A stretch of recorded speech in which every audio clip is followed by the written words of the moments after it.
Jake Stuart with the National Sports Media Association, and today I am joined by Minnesota Sportscaster of the Year, Marney Gellner. Marney, thank you so much for coming. Thank you for having me, Jake. It's a pleasure.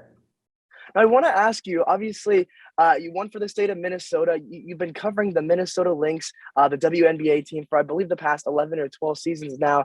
What brought you into the industry way back when? Well, are you talking Lynx and WNBA specific or just the industry as a whole? How about just the industry as a whole? Yeah, because I've been here at my job. This is my 20th year. So Wow. What brought me here? I mean, I was already in the business, worked at a couple of small markets. I'm born and raised in North Dakota. So I had worked there, and I don't know, I never really had a plan. I never really thought this would be my career. I knew it was a job that I liked and was decent at, and then kind of got another job and got another job and another job. And it led me to Minneapolis, and I've been here for 20 years, and it's always been a good fit. I was a huge jock when I was growing up. I was huge into basketball, volleyball, softball. Those were my main sports. And so I've just kind of always lived in some way, shape, or form in the sporting world. So why not make a career out of it? Why not? Why not? I love that. And, the accolades for you just continue. I mean, this is your first award from the National Sports Media Association, but you became the second woman in 2018, I believe, to call a women's play-by-play. It was Bulls and Hawks, I want to say. So congratulations on that and this award. What does this award mean to you? Thank you. First of all, awards are weird because it's always nice to be recognized. I don't care what profession you are in. I don't care what level you work at. To be recognized and for someone to say, we see you, good job. You could be a teacher or a banker or the paper delivery. It's awesome. It's wonderful. It's humbling. It's gratifying. It's everything. So I never want to be numb to an award and be like, oh, I don't know, I won that one and I'm not sure this other one.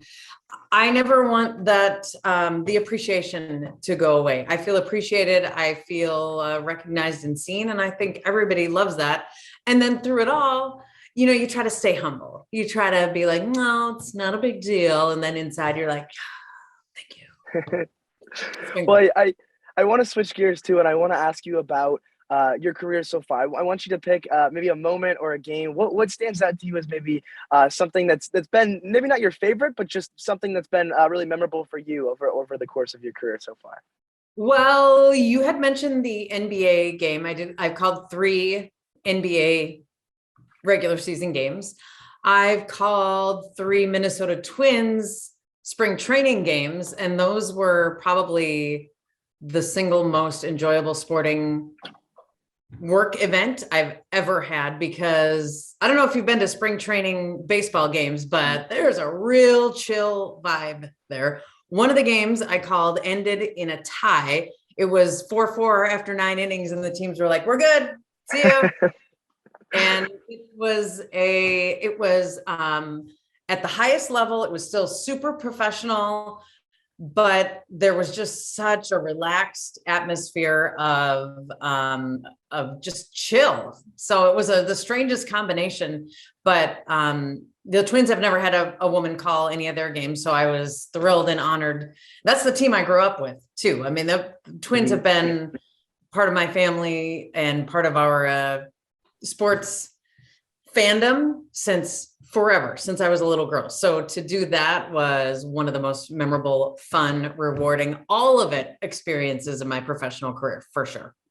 Wow, that's awesome. It's one that I wasn't expecting you to say, but I think it's really cool because, you talked about just just how fun spring training can be. It really is. And, we're back and baseball's back. So that's all exciting. I wanted to ask you, obviously prior, a couple of years ago, COVID-19 hit us and hit us pretty hard, especially in the sports industry. What was the impact on your work, and what did you do to kind of cope with it?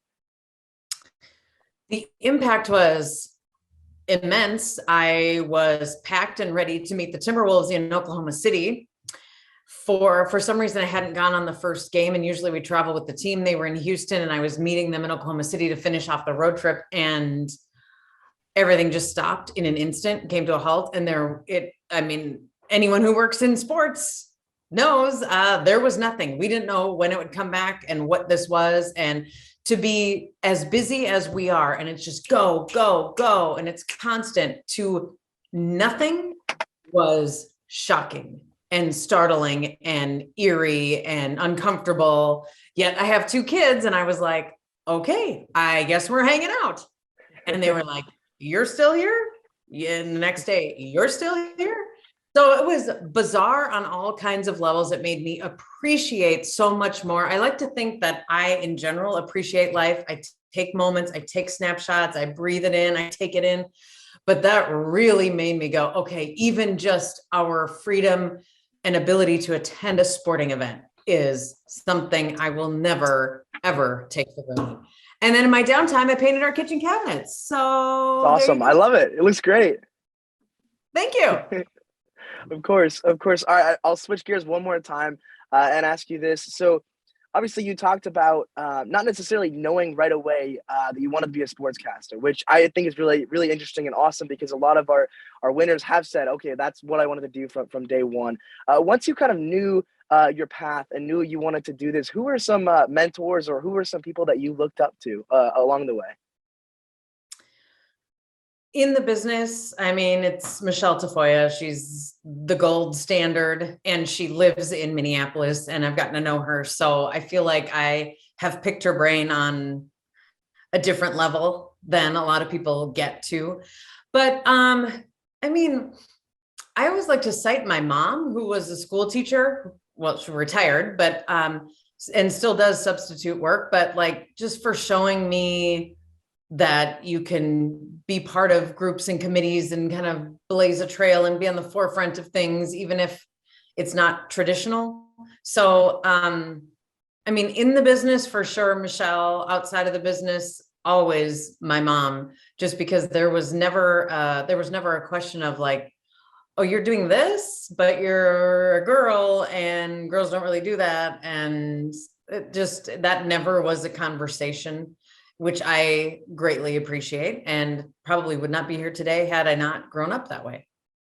Well, your enthusiasm and your positivity, you already mentioned, it's just, it's really contagious. And I wanted to ask you, aside from that, this is my last question, and thank you again for your time. But my last question is, what advice would you give to younger sportscasters, aside from just being positive and not taking for granted, the games you're able to work?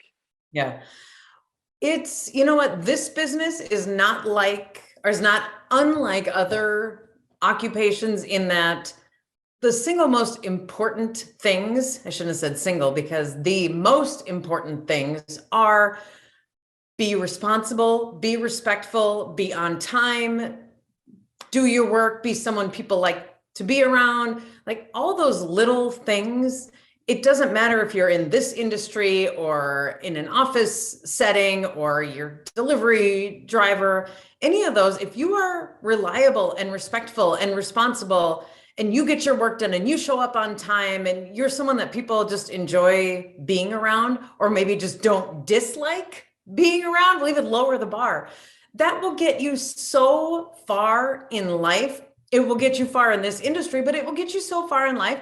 And you'll probably have a better life because of it, because you've been a good person, and that just makes everything better. In this business specifically, it's so often your connections, your networking, who you know, and just kind of getting in and getting established with someone who knows, okay, I hired that guy, he did a good job, I will hire him again. Again, probably the same in other businesses, but this one, I always say it's who you know, and it's being in the right place at the right time. You better have all the rest down. You better be responsible and respectful and on time and good at your job and all that. That's a given. The other two are just, for whatever reason, it's connections and being in the right place at the right time. Contracts, job openings, all those kinds of things. Some of them you can't control. So control what you can, be a good person, and then let the rest fall into place. I love that. Control those intangibles and then just let the rest fall into your lap. That's awesome. And, advice we all need, especially at times like these. Well, thank you so much for coming on, Marnie, and congratulations to 2021 Minnesota Sportscaster of the Year. Hopefully we'll see you in Winston this summer too. Thank you, Jake. I appreciate it. Good luck to you. Thank you.